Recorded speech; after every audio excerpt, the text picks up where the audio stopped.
It is Monday, November 27th. Welcome back.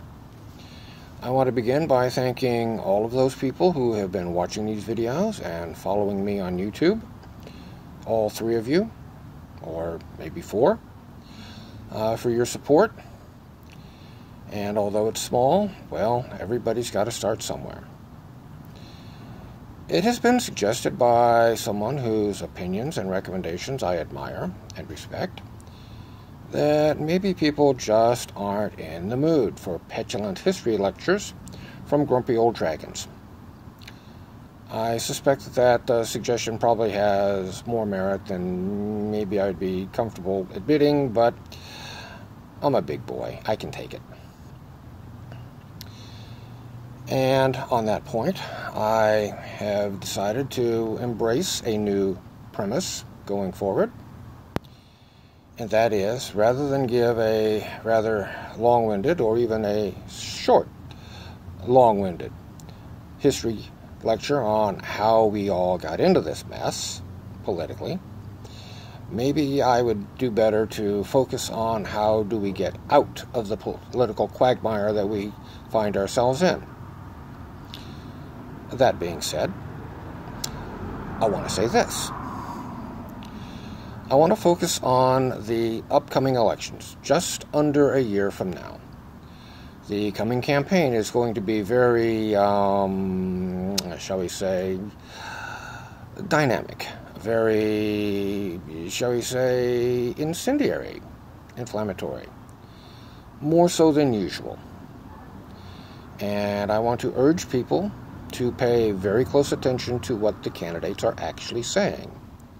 I want to urge people to pay very close attention to all of the counter ads. All of the ads telling you why the Republican is no damn good. Or, more to the point, ads telling you why the Democrat is no damn good. Bear in mind that the sponsors of these ads have their own personal political agenda, whether they tell you that or not.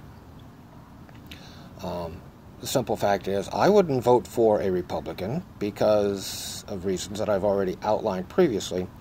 I would be very careful about voting for a Democrat, also for reasons that I have already outlined and described. I'm not going to rehash that here because that is a history lesson that is probably best saved for 60 Minutes or Chris Matthews or George Stephanopoulos, perhaps. What I do want to say is this. It's not just about the Republican and Democratic candidates for the House of Representatives and the U.S. Senate. Because candidates for governor matter. Candidates for the state legislature matter. Because while it is inarguably true that both the Republicans and the Democrats want Donald Trump exactly where he is, it is also true that neither the Republicans nor the Democrats are going to do a damn thing about getting rid of him. The Republicans like him because he is their political lifeboat. They know that they have no chance of getting any part of their political agenda passed without his support.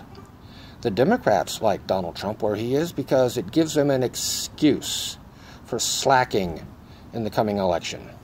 It gives them an excuse to say, as they always do, how terrible the Republican is, hoping that people will be aggrieved and outraged and indignant enough to think for themselves, which is not a bad thing, but the fact that the Democrats get away with doing the least they can do, hoping that other people will connect the dots and draw their own conclusions and vote Democratic, is not a tactic that works for Democrats, not a tactic that works well for democracy.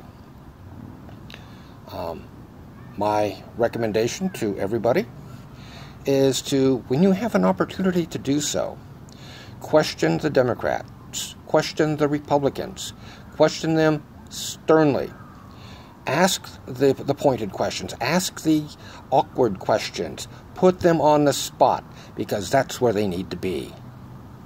And if you can't get a straight answer from them at a campaign meeting, at a campaign stop, at a campaign speech, go to their webpage and ask them the questions. And ask those questions again, and again, and again, and again, until you get the best answer that candidate is going to give you. If that answer satisfies your needs, satisfies your curiosity, satisfies your concern about those issues, so be it. And if it does not, well, you know what to do.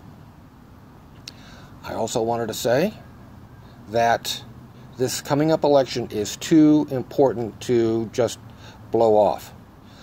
No kidding. The fate of our republic, the fate of our democracy, depends on the outcome of this election.